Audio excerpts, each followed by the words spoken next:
Firms with businesses on both sides of the Causeway are seeking more clarity from Malaysian authorities on the vehicle entry permit issue.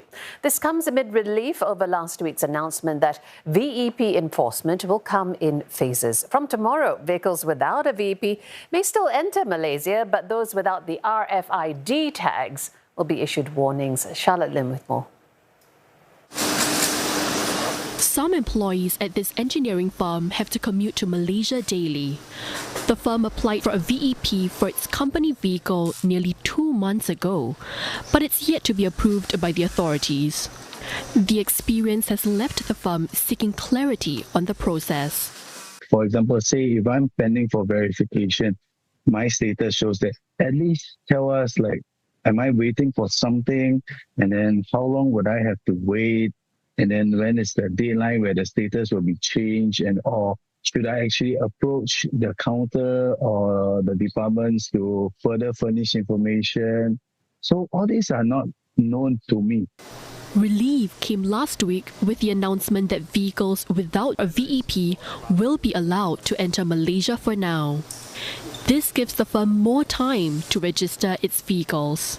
At least there's some clarity that I can still drive into Malaysia. Prior to that, I already make plans where me and my factory manager will have to take a bus over to the Malaysia side. And I was even contemplating on buying a vehicle in Malaysia just for the time being. For this car rental company, up to 40% of its 100-plus vehicles are yet to be registered for a VEP. It's worried that the long-drawn application process will affect its business. If let's say the car has not been registered before, it's quite easy. However, the deregistration part of the previous VEP, it will be more challenging because the VEP authority over there taking quite a long time to get back to us on the status, and currently we are just waiting for their updates.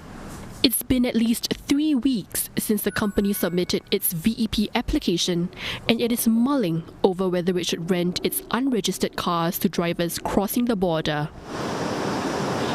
As the only major car-sharing operator offering Malaysia entry, Tripcar says it is relieved that business will be as usual for now. It has less than 50% of its fleet yet to be registered for a VEP.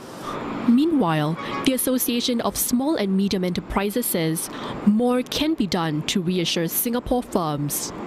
Businesses need to know the process and the lead time in terms of application to receipt of, let's say, at least the RFID devices, right?